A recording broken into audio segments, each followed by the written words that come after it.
ओम नमः शिवाय। प्रिय भक्तों, आज कृष्ण पक्ष आश्विन माह की अष्टमी तिथि है और जितिया व्रत देवतुल्य संतान को देने वाली मानी जाती है।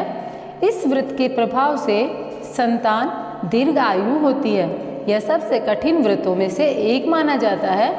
आज के दिन जितिया व्रती महिलाओं को इस पवित्र कथा को अनिवार्य रूप से सुनना चाहिए, तभी यह व्रत फलदायी होता है। आज मैं आप सभी को जितिया व्रत की संपूर्ण 5 बड़ी दुर्लभ कथाएं इस व्रत को करने तथा स्मरण करने से जब वृद्ध महिलाएं बुढ़ापे तक जीवित रहती हैं तो उनकी संतान उनके समक्ष रहती हैं, तो आपको यह कथा अवश्य सुननी चाहिए ताकि इस कलयुग में आपकी संतान आपसे पहले किसी भी दुख को ना झेले और आप अपनी संतान का मुख जब तक जीवित रहें तब तक देख पाएं। तो चलिए प्रिय भक्तों, यह कथा जो है वह मैं आपको सुना देती हूँ। पहली कथा है, ध्यान से सुनिएगा, प्रसन्नचित मन से और पूर्ण श्रद्धा के साथ में। 2 बहनें थीं, एक का नाम सुखिया, दूसरी का नाम दुखिया था।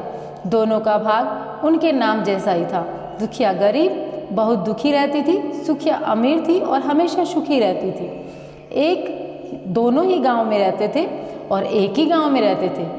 दुखिया जो है वो सुखिया के घर का काम करती थी, साफ सफाई करती थी, खाना बनाती थी। जो खाना बच जाता था वह खाना सुखिया दुखिया को दे देती। इस तरह दुखिया का घर चलता था। समय बीतता गया, दोनों के बच्चे थे। सुखिया के 2 पुत्र थे, दुखिया के भी 2 पुत्र थे। जब जितिया का व्रत आया, दोनों बहनों ने जितिया का व्रत जो है वो रखा। अब देखिए, दुखिया सुखिया के घर का काम करती थी, तो व्रत के दिन दुखिया ने सुखिया के घर जो चावल मटका था उसको साफ किया था और चावल को फटकने से जो भी चूरा निकला था वह अपने घर ले आई और फिर जितना साग उसने चुना था उन साग को वहाँ रखा और पत्तियों के डंठल को अलग करके डंठल वो अपने घर ले आई। अब दुखिया ने अपने घर पे खाना बनाया। चावल के जो फटकने के बाद में जो बचा था कचरा, उससे उसने चावल बनाए और साग का डंठल था उससे उसने साग बनाया और उसके बाद में खुद खाया और अपने बच्चों को खिलाया। उसके बाद में वह सोने चली गई। आधी रात में एक बूढ़ी औरत उसके घर पे आकर दरवाज़ा खटखटाती है। तो दुखिया पूछती है, कौन है? तब बुढ़िया बोलती है, बेटा हम। तो दुखिया ने उठकर दरवाज़ा खोला और पूछती है, अम्मा आपको क्या चाहिए? इतनी रात में आप यहाँ किस लिए आई हैं? वृद्ध अम्मा बोलती है, बेटा मुझे बहुत भूख लगी है, कुछ खाने को दे दो। उसे घर के अंदर ले आती है और कहती है, हम लोग बहुत गरीब हैं, आज मैं खुद ही चावल को फटकने के बाद जो बचता है वो बनाया और साग का डंठल बनाया है और वही खुद खाया है, अपने बच्चों को खिलाया है, क्या आप खाएंगी? तब बुढ़िया ने कहा, हाँ बच्चे, क्यों नहीं खाएंगे, हमें बहुत भूख लगी है, हम वही खा लेंगे जो तुम लोगों ने खाया। अब अंदर जाकर दुखिया चावल का जो बचा हुआ था जो उसने बनाया था वो और साग का डंठल जो उसने साग बनाया था बुढ़िया को दे देती है। बुढ़िया खाना खाने के बाद कहती है, बच्चे मुझे कुछ दिखाई नहीं देता, इतनी रात के अंधेरे में मैं अपने घर कैसे जाऊँ?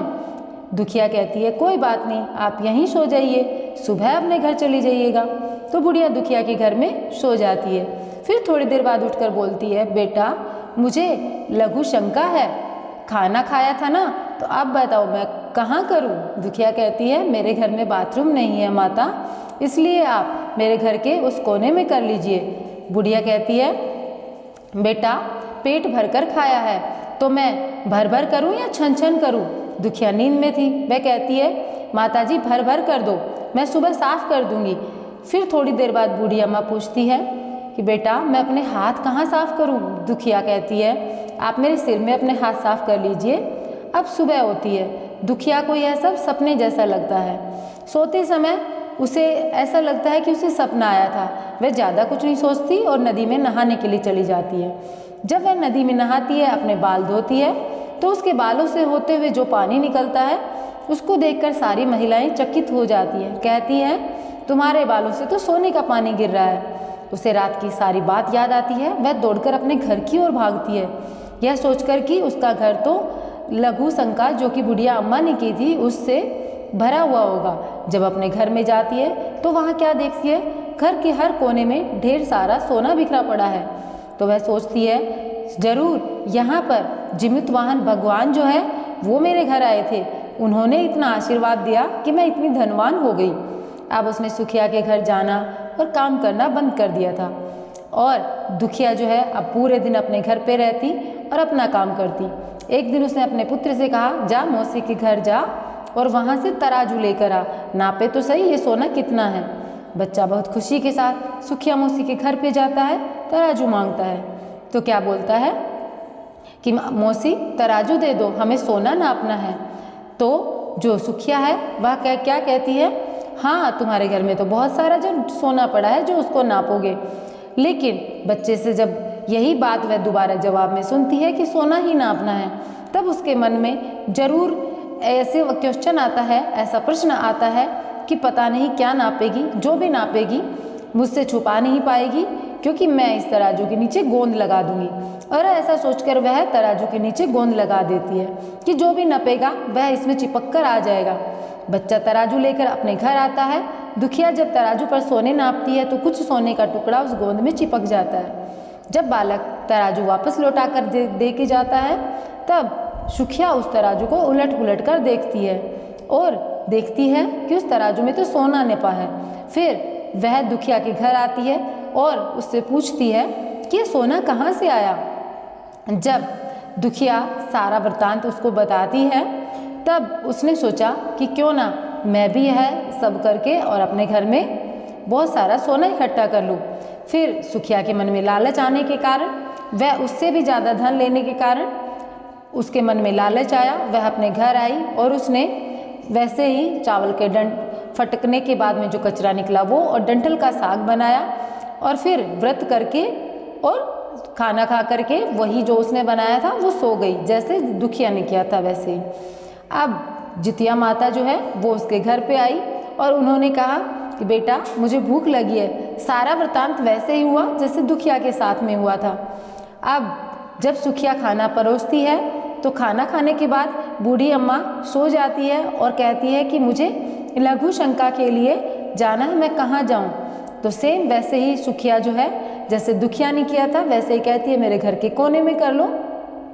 और उसके बाद में सिर पोंछने के लिए भी वह कहती है कि मेरे हाथ भी अपने सिर में पोंछ लीजिए। बूढ़ी अपना हाथ सुखिया के सर में साफ कर लेती है।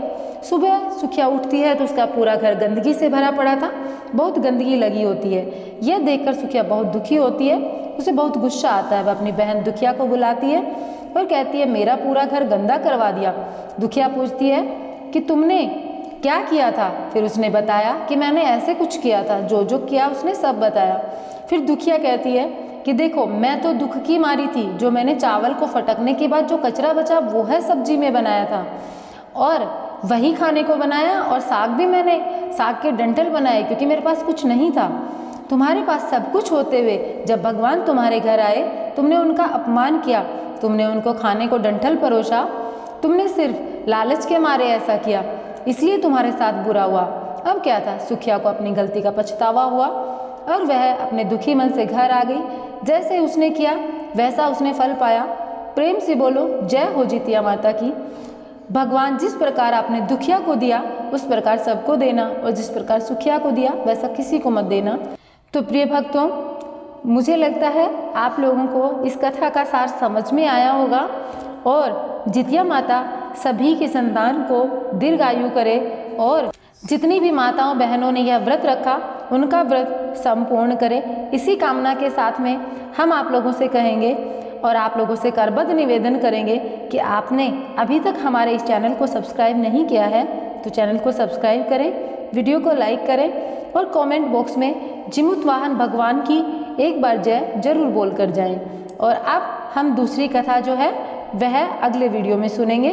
दूसरी कथा डालने तक आप इस कथा को सुनने के बाद में इस वीडियो को लाइक ज़रूर कीजिएगा।